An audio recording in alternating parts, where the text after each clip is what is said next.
तोपचंद.com ये जो महामारी फैली हुई है और इससे स्थितियां परिदृश्य काफी बदल गया है। इसको लेके सीरीज ऑफ इंटरव्यू कर रहा है और इसमें एक्सपर्ट से बात कर रहा है, आम लोगों से भी बात कर रहा है, राजनेताओं से भी बात कर रहा है। और इसी कड़ी में आज हम लोग IIM इंदौर के डायरेक्टर डॉक्टर हिमांशु राय से बात कर रहे हैं। इसमें इकोनॉमी से लेके आम लोग किस प्रकार से इससे जूझ रहे हैं और जरिया क्या हो सकता है, मैनेजमेंट एक्सपर्ट रहे हैं, तो इस संदर्भ में हिमांशु राय जी अच्छी तरह से बता सकते हैं और बीच बीच में हम लोग सवाल उनसे करते रहेंगे। तो सर आपसे पहला सवाल है डॉक्टर हिमांशु राय से कि इस कोरोना के समय में जो सबसे ज्यादा चिंता लोगों की देश की आर्थिक हालात को लेकर है, तो आप इसको किस नजरिए से देखते हैं, कहाँ जा रहा है हमारा देश और इसके संदर्भ में आपके क्या अपने राय हैं? देखिए, जो देश की जो इकोनॉमी है उस पे तो प्रभाव पड़ना ही है। Therefore, we have to look at it from 2-3 perspectives.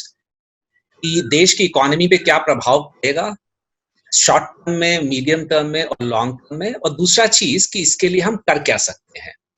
तो एक चीज तो बहुत क्लियर है कि शॉर्ट टर्म पे इससे प्रभाव पड़ने वाला है। सो अगर हम किसी भी एजेंसी का देखें जो कि हमारे ग्रोथ के, जीडीपी ग्रोथ के बारे में बात कर रही है, तो 1.9% से लेकर के 3% बात की जा रही है। और अगर इनफैक्ट 3% तक हो जाता है तो ये बहुत अच्छी बात है, अगर हमें 3% की इकोनॉमी में ग्रोथ मिल जाती है। बस हम और कंट्रीज को देखें तो वहां पे इनफैक्ट नेगेटिव ग्रोथ होने वाली है। और दूसरा चीज हम लोग को ये भी परिप्रेक्ष्य में रखना है कि इंडिया की इकोनॉमी के साथ जो भी होगा वो साउथ एशियन इकोनॉमी को भी प्रभावित करेगा। बस अगर हम साउथ एशियन देशों को देखें, $3.8 ट्रिलियन की इकोनॉमी है उनकी, जिसमें से $2.8 ट्रिलियन इंडिया की ही है। सो लगभग 70% साउथ एशियन कंट्रीज की इकोनॉमी इंडिया द्वारा ही निर्धारित होती है और इंडिया द्वारा ही प्रभावित होती है। सो इस पे नेगेटिव प्रभाव आएगा ही, और ऐसे भी थोड़ी ग्रोथ हमारी स्लो चल रही थी तो इकोनॉमिक ग्रोथ प्रभाव आएगा negative. Now, having said that, what we have to understand is that what can we do? So 3 चीजें हमको करनी पड़ेंगी। एक तो हमको जो वेस्टफुल गवर्नमेंट एक्सपेंडिचर्स हैं उनको कम करना पड़ेगा, so which means that we will have to tighten our resources. दूसरा चीज जो हमको देखना पड़ेगा वो ये, हम फॉरेन डायरेक्ट इन्वेस्टमेंट और जो डोमेस्टिक इन्वेस्टमेंट है उसको कैसे अट्रैक्ट कर सकते हैं। सो अभी आप लोगों ने भी जैसे पढ़ा होगा कि थोड़ा सा कंट्रीज के अगेंस्ट में सेंटिमेंट चल रहा है कोविड-19 पैंडेमिक लेकर के, और इसलिए काफी सारी जो कंपनीज हैं वो ये सोच रही हैं कि अपने इन्वेस्टमेंट को या अपने ऑपरेशंस को उन कंट्रीज से हटाकर अपने कंट्रीज में ले जाएं। और अगर भारत सफल होता है तो वो उस इन्वेस्टमेंट को अट्रैक्ट कर सके, मेरे ख्याल से वो इकोनॉमी के लिए बहुत अच्छी चीज होगी। तीसरा जो मेरा कहना है कि एक डिमांड का भी कॉन्ट्रैक्शन होता है इकोनॉमी के कारण, ऑलरेडी हो गया है कि डिमांड ही नहीं होगी तो हम सप्लाई किस चीज का करेंगे। डिमांड के कॉन्ट्रैक्शन को हटाने के लिए मुझे लगता है, और इसमें इकोनॉमिस्ट की हमेशा भिन्नताएं होती हैं, कि भारत सरकार को मनी प्रिंट करना चाहिए और पैसा देना चाहिए, लोगों को पैसा डालना चाहिए। सो मॉनेटरी पॉलिसी के थ्रू हमको इस इकोनॉमी को भी सुधारने का प्रयास करना चाहिए। सर सवाल यहाँ पर एक सबसे बड़ा उठ रहा है मार्केट में भी और लोगों के जेहन में भी है कि चाइना से बिजनेस शिफ्ट हो रहा है, तो क्या ये बिजनेस शिफ्ट होके भारत आने वाला है क्या? इसको लेके क्या हम तैयार हैं? और दूसरा जो सवाल है सो MSME सेक्टर को लेकर है। तो ये बहुत सारे सवाल हैं जो सीधे सीधे लोगों को प्रभावित कर रहे हैं, तो इसमें आप इसको कैसे देखते हैं? क्या हम तैयार हैं? चाइना के इन्वेस्टमेंट हमारी ओर आ रहा है? इसमें ये बहुत बढ़िया क्वेश्चन किया आपने अवधेश, कि इसमें 2-3 चीजें हैं। सो मैं इससे पहले जो चाइना से इन्वेस्टमेंट हटने की बात है, पहले उस विषय पे चर्चा करूंगा, उसके बाद MSME पे आऊंगा। सो चाइना से इन्वेस्टमेंट हटेगा कि नहीं, सबसे पहले हमको ये देखना है कि जब US चाइना का ट्रेड वॉर हुआ था उस समय भी ये सोचा गया था, लोगों को लगा था कि चाइना से लोग अपने इन्वेस्टमेंट हटा लेंगे, खासकर यूएस इन्वेस्टमेंट हटा लेगा, परंतु वो हुआ नहीं। इसलिए हमको उसके कारणों को भी देखना पड़ेगा कि आखिर उसके पीछे क्या कारण है। अभी भी जो कुछ कंट्रीज हैं, चाहे आप साउथ ईस्ट एशिया के कंट्रीज देखिए, चाहे आप यूएस को देखिए, चाहे आप यूरोप को देखिए, सो काफी सारी कंट्रीज बात तो कर रही हैं, वो अपने ऑपरेशंस को हटाना चाहती हैं और खासकर वो डी रिस्क करना चाहती हैं, अपने रिस्क को थोड़ा डिस्ट्रीब्यूट करना चाहती हैं। कहने का तात्पर्य है कि ऐसा नहीं है कि वो चाइना से कंप्लीटली हटा देंगे, लेकिन वो ये चाहते हैं कि चाइना के अलावा भी कुछ जगहों पे अपने ऑपरेशंस करें, अपने ऑपरेशंस रखें और अपना सप्लाई चेन बनाएं। तो उन कंट्रीज में बहुत सारे कंट्रीज है, मात्र इंडिया नहीं है। सो इंडिया के अलावा वियतनाम है, मेक्सिको है, ताइवान है, बांग्लादेश है, तुर्की है, थाईलैंड है और ब्राजील है। सो डिपेंडिंग ऑन कि कौन सा कंट्री किसके पास है, तो अगर मान लीजिए कि हम साउथ ईस्ट एशियन कंट्रीज को देखें, तो वो लोग वियतनाम को भी देख रहे हैं, ताइवान को भी देख रहे हैं, थाईलैंड को भी देख रहे हैं और हमें भी देख रहे हैं। अगर हम मिडल ईस्टर्न कंट्रीज को देखें तो वो लोग तुर्की को देख रहे हैं। अगर हम यूएस को देखें तो वो मेक्सिको को भी देख रहा है और उधर ब्राजील को भी देख रहा है। सो इन सब कंट्रीज के पास अपॉर्चुनिटीज हैं। तो एक नया ऑपरेशंस अपने लिए बनाना, नया एक जगह पे जाना और वहां पे अपना इंफ्रास्ट्रक्चर वगैरह तैयार करना, वो संभवतः कंपनीज के लिए अभी तो नहीं संभव होगा। तो in the immediate future, in the very short term, मुझे नहीं लगता कि कोई कंपनी चाइना से हटा करके यहाँ करेगी, नंबर वन। नंबर टू, हमको ये भी देखना है कि जो चाइना में लोग क्यों जाते हैं। सबसे पहले तो चाइना के पास बहुत ही बड़ा इंफ्रास्ट्रक्चर है, नंबर वन। और नंबर टू, कि जब आप उनके साथ अग्रीमेंट करते हैं और जब आप प्रोडक्शन करते हैं, उसके बीच का जो टाइम पीरियड है वो बहुत कम है, वो लोग फटाफट कर सकते हैं। और अभी भी अगर आप देखें, कोरोना के बाद भी in fact China is the first country जिसने बहुत जल्दी वापस अपना प्रोडक्शन शुरू कर दिया है, वापस अपनी इकोनॉमी को वो लाइन पे ले आया है। इसलिए ये उनके पास एक बहुत बड़ा एडवांटेज है। सो इसलिए सर्वप्रथम मेरा ये मानना नहीं है कि चाइना से इमीडिएटली सारे कंपनीज अपने ऑपरेशंस इमीडिएटली हटाएंगे। इन द मीडियम टर्म और long term, the countries would want to actually spread their risk. हर कोई, they don't want to put all their eggs in one basket. सारी company ये चाहेंगे कि भाई एक ही जगह से हम ना करें और हम अलग अलग जगहों को देखें। सो वहां पे इंडिया क्या कर सकता है, इस पे हमको ध्यान देना होगा। तो सबसे पहले हमको ये देखना होगा कि हम कंपनीज को कैसे अट्रैक्ट करें। जैसे अगर आप देखें, मार्च में गवर्नमेंट ऑफ इंडिया ने एक प्रोडक्शन लिंक इंसेंटिव बनाया था 40,000 करोड़ का, वो इलेक्ट्रॉनिक्स इंडस्ट्री को लेके था। और उसके बाद काफी चहल पहल मची थी कि काफी इलेक्ट्रॉनिक इंडस्ट्रीज जो दूसरे कंट्रीज में है, संभवतः वो लोग यहाँ आ जाएंगी। और मुझे लगता है कि इसी तरह के हमको पैकेजेस बना करके इंडस्ट्री को देने होंगे ताकि इंडस्ट्री अट्रैक्ट कर सके ऑपरेशंस को। ऑटोमोबाइल्स हैं जैसे, और ऑटोमोबाइल्स के जो सप्लायर्स हैं, उनके ऑटोमोबाइल्स के पार्ट से सप्लायर्स हैं, आईटी से रिलेटेड जो इंडस्ट्रीज हैं, फार्मास्यूटिकल से रिलेटेड जो इंडस्ट्रीज हैं, तो इनको हम लोग अट्रैक्ट कर सकते हैं कि अपने ऑपरेशंस लाएं।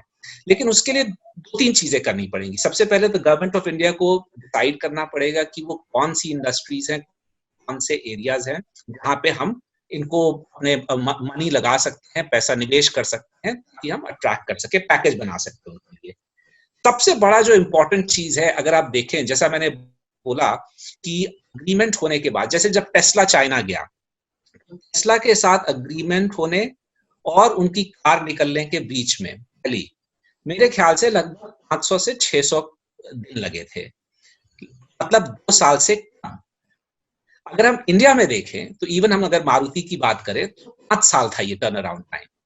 ये 5 साल और ये 2 साल बहुत बड़ा अंतर है। सबसे पहले तो इंडिया को ये करना पड़ेगा कि इस टर्न अराउंड टाइम को हमको कम करना पड़ेगा। और उसके पीछे एक बहुत बड़ा कारण ये भी है कि इंडिया में लैंड हासिल करना बड़ा मुश्किल है। वो इसलिए भी है क्योंकि लैंड स्टेट सब्जेक्ट है। इवन अगर सेंटर चाहे भी, लेकिन क्योंकि लैंड स्टेट सब्जेक्ट है तो इसलिए स्टेट के साथ भी काफी सारा कोऑर्डिनेशन हमें आवश्यक होता है। और ये चाइना बहुत जल्दी कर देता है। तो अगर आपको चाइना में लैंड चाहिए तो चाइना इमीडिएटली आपको जितना भी बड़ा भूभाग चाहिए अपना इंडस्ट्री स्टैब्लिश करने के लिए, अपना एसईजी स्टैब्लिश करने के लिए वो कर देते हैं, क्योंकि उनकी प्रक्रियाएं हमसे थोड़ी भिन्न है।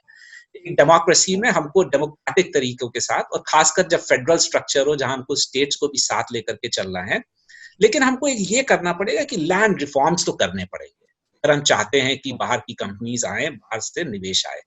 सो लैंड रिफॉर्म्स करने पड़ेंगे और हमको थोड़ा कोऑर्डिनेशन जो सेंटर और स्टेट के बीच में है उसको बढ़ाना पड़ेगा ताकि वो तकनीकी कारणों से चीजें लेट ना होती जाए। तो दूसरा चीज ये है। तीसरा चीज जिसमें भारत को बहुत ज्यादा काम करने की आवश्यकता है वो है इंफ्रास्ट्रक्चर। अगेन अगर क्योंकि चाइना की बात हो रही है, वो लोग महीने 2 महीने के अंदर इतना बड़ा इंफ्रास्ट्रक्चर तैयार कर देते हैं, और उनके अगर आप टियर 2 टियर 3 सिटीज में भी जाएं, वहां पे आपको बहुत बढ़िया होटल, बहुत बढ़िया रहने की फैसिलिटी, बहुत बढ़िया रोड्स, ये इंफ्रास्ट्रक्चर बहुत महत्वपूर्ण है। कंपनी क्यों निवेश करेगी? सबसे पहले उसको रॉ मटेरियल है वो होना चाहिए, अगर मार्केट भी है जो भारत के पास है वो होना चाहिए, और तगड़ा इंफ्रास्ट्रक्चर होना चाहिए खासकर सप्लाई चेन के लिए, तो आपका रॉ मटेरियल आने के लिए और आपका फिनिश प्रोडक्ट आने के लिए। और चौथा सेफ्टी एंड सिक्योरिटी होनी चाहिए और लोग होने चाहिए। तो अगर इसमें हम देखें तो इंफ्रास्ट्रक्चर शायद हमारा सबसे वीक पॉइंट है। तो हमको अपना इंफ्रास्ट्रक्चर बहुत तगड़ा करना होगा। यहाँ पे भी हम सोच रहे हैं कि हम अपना ऑपरेशंस के लिए लैंड आदि देंगे, वहां तक पहुंचने के लिए सड़कें होनी चाहिए, वहां से सामान ले जाने के लिए सड़कें होनी चाहिए, वहां बहुत अच्छे होटल्स होने चाहिए, वहां बहुत बढ़िया आईटी इंफ्रास्ट्रक्चर होना चाहिए, वहां लोग रहने के लिए सुविधाएं होनी चाहिए। वो सब इंफ्रास्ट्रक्चर जब बिल्ड होगा वो फिर अट्रैक्ट कर सकता है। और आखिरी जो चीज है वो लोग, वेयर आर द स्किल। तो एक स्किलिंग की आवश्यकता है, और वो फिर उस इंडस्ट्री पे निर्भर करती है कि उस इंडस्ट्री में किस तरह के स्किल वाले लोग चाहिए, और वो स्किल लोग हम दे सकते हैं कि नहीं। उदाहरण के तौर पे अगर आप इस समय देखें, सबसे बड़ी प्रॉब्लम जो सप्लाई चेन में आ रही है, आप जान के आश्चर्य होगा, वो ये है कि ड्राइवर्स ही नहीं है। ड्राइवर्स ट्रक छोड़ के चले गए हैं, वो ट्रक और सामान रखा हुआ है, वो सड़कों पे पड़ा हुआ है। अभी हमारे पास ड्राइवर्स नहीं है क्योंकि ड्राइवर्स अपने अपने गांव वापस चले गए हैं।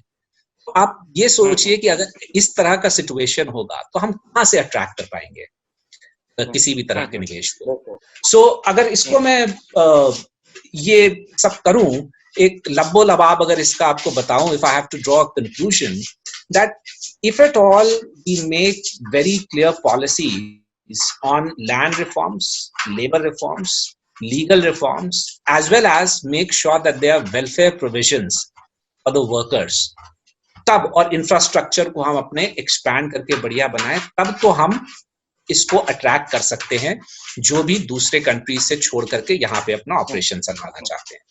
So this is so far as the operation shifting or the money shifting from China to India. That MSME thing that we are talking.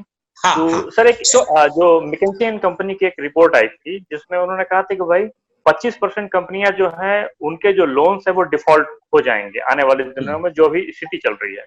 तो आप कैसा देखते हैं कि सर अगर ये स्थितियां दिसंबर तक जाती हैं तो उसपे उसका क्या, कौन जो है सबसे बुरा इससे प्रभावित होगा? और दूसरी चीज इसमें सर आप सिल्वर लाइनिंग कहाँ देख रहे हैं इस पूरी प्रक्रिया में, पूरी कंडीशंस में, परिस्थितियों में?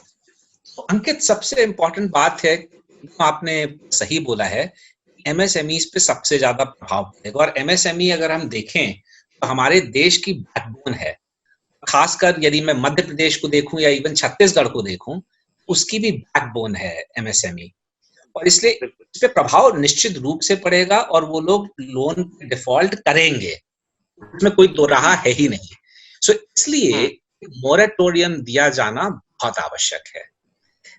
हमको इस बात पे लगानी पड़ेगी और थोड़ा चिंतन करना पड़ेगा कि ये मोरेटोरियम कितना लंबा होना चाहिए, because moratorium has to be very specific, it has to be for a finite time period। अब हम ये नहीं बोल सकते कि इंडेफिनिट मोरेटोरियम, कि अगर मान लीजिए अगले साल भी ठीक नहीं होता तो अगले साल तक मोरेटोरियम दे सकते, वो नहीं हो सकता। और उसमें एक मॉरल हैजार्ड भी है कि आप ऐसे इन्फिनिट और इनडेफिनेट मोरेटोरियम कैसे दे सकते हैं। मुझे लगता है कि एमएसएमई के साथ बैठकर, एमएसएमई के रिप्रेजेंटेटिव्स के साथ बैठकर, स्टेट गवर्नमेंट के साथ बैठकर के, बुद्धिजीवियों के साथ बैठ करके और जो इंडस्ट्री ऑर्गेनाइजेशंस हैं उनके साथ बैठ करके ये निश्चित करना चाहिए कि मोरेटोरियम ना होना चाहिए।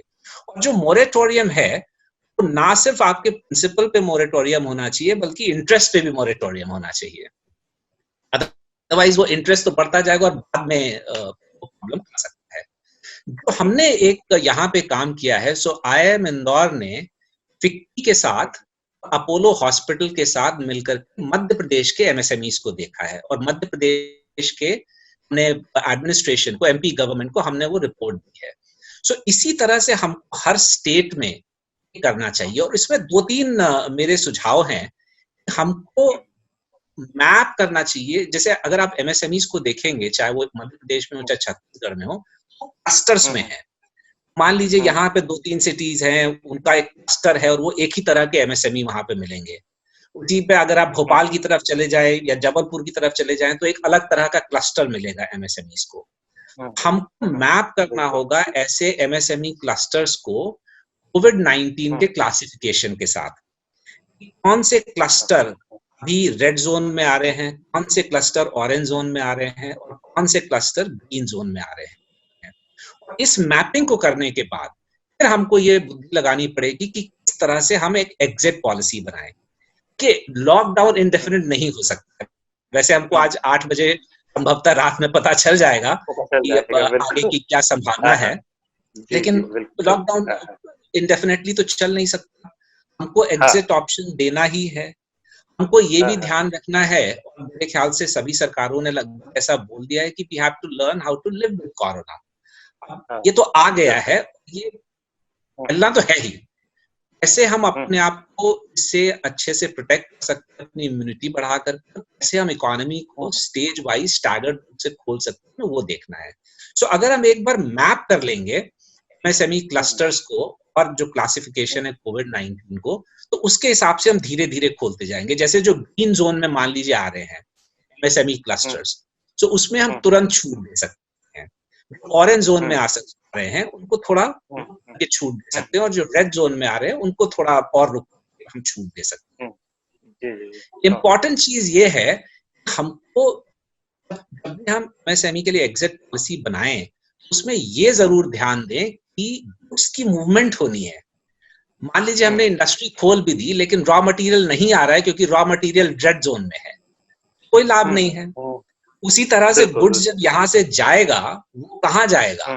अगर मान लीजिए कोई बीच में ऐसी जोन है जहां पे आपने रास्ता ही बंद कर दिया है, फिर मटेरियल आपका नहीं जा पाएगा, तो उसको खोलने का भी कोई मतलब नहीं है। ये एक बहुत चिंतन का विषय है कि कैसे हम लोग इसको कोऑर्डिनेट करें, और इसमें स्टेट और सेंटर मिल के कोऑर्डिनेट करना पड़ेगा, ताकि जो आपका सप्लाई चेन का जो मार्ग है वो भी खुला हुआ होना चाहिए। मूवमेंट ऑफ गुड्स बिल्कुल भी हैम्पर नहीं होना चाहिए।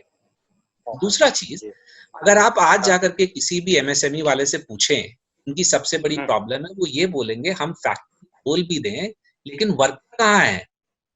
हमको ये लगता था कि एमएसएमई में हमेशा 70-80-90% वर्कर लोकल ही होते हैं। ऐसा नहीं है, लोकल वर्कर नहीं है। क्यों? क्योंकि ये जितने भी एमएसएमई है, इनमें अलग अलग तरह के कारीगरों की आवश्यकता होती है, और आप देखेंगे कि ये कारीगर अलग अलग जगह से आते हैं। मान लीजिए ईंटा जो बैठाता है, या सीमेंट लगाने वाला जो मजदूर है, जो प्रिंटिंग वाला मजदूर है, तो कुछ कारीगर हैं जो एक पर्टिकुलर स्टेट में रहते हैं, पर्टिकुलर स्टेट के भी एक जिले के आसपास के हैं, वो उसमें माहिर हैं, तो वो लोग आते थे। और अभी जो हालत हुई है, जितना भी आपके माइग्रेंट वर्कर्स हैं वो सब वापस चले गए हैं या रास्ते में है, वापस जाने की कगार में है। अगर आपने खोल भी दिया कंपनीज को, तो इसमें काम करने कौन आएगा? दूसरा, हमको इस पे चिंतन करना है कि हम उन वर्कर्स को वापस कैसे लेकर के आए। और इस पे भी काफी चिंतन हुआ, लोगों ने बोला कि संभवतः वर्कर्स वापस नहीं आएंगे कि कोविड-19 की वजह से उनको मन में बहुत ज्यादा भय हो गया है। ऐसा नहीं है, वर्कर्स आएंगे, और उसका कारण इनफैक्ट सोशल कारण है। बस मेरे कुछ जो मित्र हैं जो शासन में हैं, उत्तर प्रदेश में कम से कम कुछ वर्कर्स के साथ बात करने का मौका मिला। जब उनसे पूछा गया कि वो वापस जाएंगे कि नहीं जहां भी काम करते थे, तो बोले हम निश्चित रूप से जाना चाहेंगे वापस। नंबर 1 क्योंकि वहां पे पैसा अधिक मिलता है उनको, जिस स्टेट में भी वो जाते हैं, और नंबर 2 जो सबसे महत्वपूर्ण बात निकल के आई, बोले वहां हमारी इज्जत है, वहां हमसे कोई हमारी कास्ट नहीं पूछता है, हमारी रिलीजन नहीं पूछता है। जब हम यहाँ पे रहते हैं, जहां पे भी वो रहते हैं, तो ये सब जो चीजें हैं ये ज्यादा महत्वपूर्ण हो जाती है, ये सब चीजें बीच में आने लगती है। तो बोले जब हम वहां काम करते हैं तो लोगों को हमारे काम से मतलब है, सिर्फ तो काम से काम रहता है, इसलिए वो जाना अवश्य चाहेंगे। लेकिन ये है उसके लिए एमएसएमईज को भी वेलफेयर मेजर्स कुछ लाने पड़ेंगे, इस तरह से वेलफेयर वो वर्कर्स का बढ़ा सके, उनका ध्यान कैसे दे सके। तो एक बहुत ही छोटी चीज ये कर सकते हैं एमएसएमईज भी कि इंश्योरेंस निकाल दें, हेल्थ इंश्योरेंस निकाल दें और लाइफ इंश्योरेंस निकाल दें इन सब वर्कर्स के लिए भी। और जो एक प्रॉब्लम होती है कि कुछ वर्कर्स अपनी फैमिली को भी लेके जाते हैं, तो अगर ये देखिए कि हमारे यहाँ जो राशन कार्ड होता है वो मोबाइल राशन कार्ड नहीं है। राशन कार्ड से आपको खाना तभी मिलेगा जब आप उस जगह पे हैं जहाँ पे वो राशन कार्ड है। मुझे लगता है कि वहां पे भी हमको थोड़ा चिंतन करना चाहिए कि इस राशन कार्ड को भी हम लोग मोबाइल राशन कार्ड कैसे बना सकते हैं। वो फैमिली के नाम पे ना करके अगर हम इंडिविजुअल के नाम पे बनाएं, सर तो संभवतः उससे एक लाभ हो सकता है।